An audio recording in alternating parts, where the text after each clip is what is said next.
Okay, so welcome back. This video is on external limits to the state. Now, in the last unit, you read a little bit of James Scott's Weapons of the Weak, as well as A Dictator's Handbook. And both those books, in different ways, serve to remind us that the power of the state is always limited by its need to secure cooperation from the various citizens and groups it needs resources from. In that sense, political power is always relational and rarely absolute.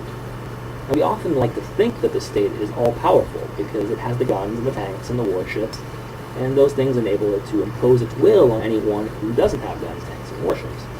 There's truth to that view, but it's worth reminding that exercising violence has a cost. Exercising violence destroys resources. Threatening to exercise violence can prevent the creation of resources. And after all, if you're going to threaten to take everything that I produce, why should I bother producing it in the first place?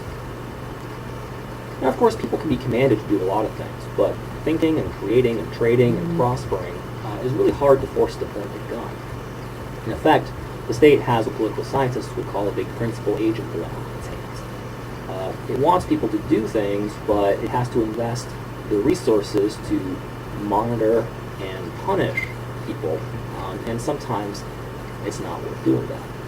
Now, Philip Cerny highlights that the state's power, in the sense of its ability to accomplish its goals, is not only limited by the cost of securing cooperation from domestic actors, but it's also limited by global forces outside its control.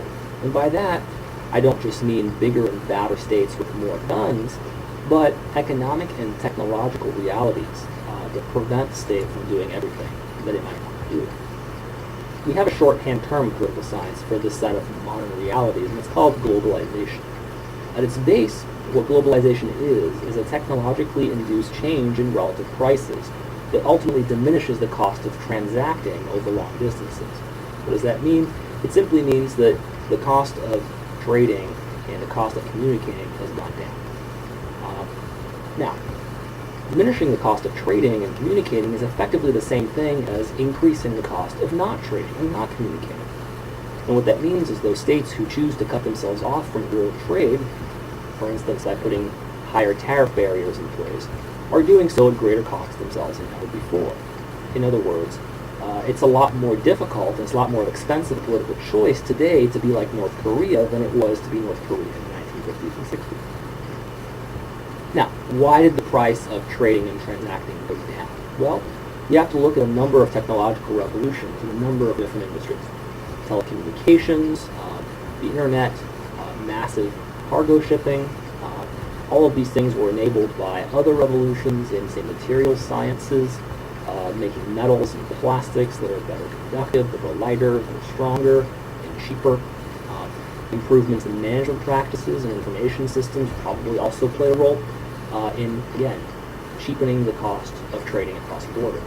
So, when people say that globalization is an unstoppable reality, they're not saying that you couldn't put high tariffs in place, and tariffs, right, are big taxes on imports. It doesn't mean that you couldn't have a world war that would effectively stop or even reverse the flow of goods and services across borders. We've seen that at least once in history, from 1914 to 1945, right? First World War, Great Depression, Second World War. Those halted a very, very intense period of globalization from about 1850 to 1914. So that could still happen again. But what people mean by saying you can't stop globalization is that you can't undiscover the internet. You can't undiscover the material science that made massive cargo shipping possible. You can't undiscover information systems that helps us organize our production and ship things more cheaply. And that means that ultimately the cost of not trading is always going to exert a kind of unseen pressure on just the decision makers. So if you're a government, or if you're in a position of power, holding everything else constant, it seems like you could always make your people better off and also make your tax revenues increase by allowing people to trade rather than manage. Cerny's point is actually quite subtle. He's not just saying what everybody knows ultimately, that globalization prevents the state from doing everything that it wants to do. Right? So we are worried, for instance, that we can't put certain kinds of environmental protections or wage policies or labor protections in the United States, because if we do so, people and capital and business and jobs will leave for other jurisdictions where they don't have to incur those costs. That's obvious. What he's saying is that the competitive advantage that nation states have traditionally enjoyed over other kinds of organizations was of two kinds. They can provide public goods that no one else could provide, and they could force people to pay for these goods. He thinks those two realities are starting to erode. These two realities are what made nation states really important to people. They provided goods that nobody else could provide, and they could force people to pay for them. Well, the problem is that globalization makes those two things less solid than they once did. First of all, the public goods that people now most want and need, like, say, international dispute resolution mechanisms, can't be provided by the nation state by itself. Let me give you an example. Let's say you try to buy a computer for school over eBay from a seller in China. And you send them money, and you wait a few weeks, and the computer doesn't arrive, and the Chinese seller pretends to go out of business, and you're out $1,000, say. The U.S. government can't really do very much about it. It's just not within its jurisdiction. A Chinese seller is not within U.S. jurisdiction. We cannot send, the FBI. We cannot send the police force. We cannot get a court order. There's very little that you can do. But you're out $1,000. So what that does is ultimately make it much less likely that you're ever going to buy a computer from abroad again. And of course, this is a bit of a problem for us and honest Chinese retailers out there who would love to send you goods, but are not able to send you goods because you're afraid that they will in fact send you goods. So we would like to take advantage of the lower costs of computer production in China, and the Chinese would love to take advantage of that fact too. What we both need is a framework of international law that's going to be credible and enforceable, so that we can both get what we want. It used to be the case that the state would provide that, but the nation state obviously can't do that. We can't tell Chinese citizens what to do, and the Chinese state obviously can't tell us what to do. So we need a framework of international law that's credible and enforceable, and if states aren't going to produce it, well, then somebody else is going to. So who's going to do that? Well, in modern e-commerce, generally speaking, eBay and credit card companies are going to get together and start trying to ban fraudulent sellers and impose payments to those who don't pay their bills. Maybe the United States and China will get together and put a treaty together and try to together agree to enforce certain laws. But of course the cost of legal transactions across borders is very high, and so chances are it's not going to have an effect on your $1,000 computer. Now, if it's a few $1 million of goods that go missing, now it might be worth sending the lawyers after it. But the point is that we need cheap and efficient dispute resolution mechanisms, and it's just not clear that the nation state is in a position to provide them. So we're engaged in more and more cross-border transactions, and if you don't feel like you're engaged in a whole lot of cross-border transactions, that's fine. But if there's a good chance the company you work for, and definitely the companies you buy stuff from, like say Walmart, those people are definitely engaged in cross-border transactions. And it just seems to be the case that the state is less and less going to be the forum to which we take our commercial disputes, because it just doesn't have the relevant power or jurisdiction. So Cerny sees a rising demand for international institutions that are capable of producing both efficient and fair cross-border public goods. And he thinks that by definition it really can't be the nation state. So that demand for fair and efficient cross-border public goods is going to give rise to some form of supply. And of course he has some ideas about what that supply is going to look like. So perhaps the United Nations could take on some of the enforcement duties. Right? The United Nations currently doesn't have a whole lot of enforcement power, but if we strengthen the United Nations, and if all nation states agree to strengthen the powers of the United Nations, well, then that could be an area where some progress could be made. Instead of the United Nations, perhaps you could see a series of non-state, non-profit organizations like ICANN.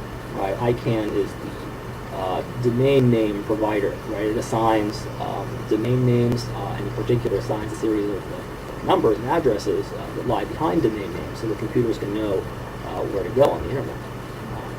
ICANN is not a state-controlled entity, and it's able to provide a kind of public good that is to these addresses that everybody needs, so that the internet can function. Now, perhaps we could see a series of state-sponsored organizations, like, say, Interpol. Right? Interpol enables on a limited basis countries to pursue criminals in other countries. Or perhaps markets might regulate themselves, like eBay and Amazon, by excluding unreliable sellers. Now, all of these methods of dealing with the challenges of globalization already exist, but Cerny thinks their existence means that the importance of the nation-state may start to relatively decrease. Right? When we're looking for solutions to cross-border problems, it might not be the state, the nation-state, that's the best provider of solutions. And of course, people are going to start wondering why they should pay all these taxes to an increasingly outdated and ineffective set of political institutions. Okay, so these thoughts tend to lead us to uncomfortable realizations. We are very used to thinking that the place that politics happens, right, the place where politics happens, is in a nation-state's capital, like in Washington, D.C., in Paris, in London, in Berlin, in Beijing. But that's not always been the case. Politics often, before the nation-state, used to be a lot more local than that. And Cerny is wondering whether politics are going to continue to be, whether the nation-state is going to continue to be the main locus of politics. It's not going to disappear, obviously. We still need lots of local public goods, like bridges and roads and schools and public health initiatives, vaccination, and things like that. But when the cost of transacting across borders continue to decline, and people are more and more interacting with individuals and companies a world away, it's just not clear what the relevance of the nation-state is going to continue to be. So we see great opportunities in globalization, but I think it's probably true that we have a right to be worried about who's going to represent our interests when our interests clash with people in India, with the interests of people in India and China and Brazil. And of course, those Indians and Chinese and Brazilians have the very same worry. What's going to happen when their interests clash with ours? What forum is ultimately going to try to come to a fair and just solution when these kinds of interstate problems start to arise? So the bottom line here is that far from being a fixed element in our lives, the state is continually evolving and changing. In the 17th century, the state was an elite-driven, war-making machine. In the 20th century, at least in the West, the state has become a democratic welfare state. And nobody knows what the state's going to look like at the end of the 25th century. But one thing's for sure, being aware of the changes that are in motion is going to put us in a better place to guide that change towards everyone's benefit.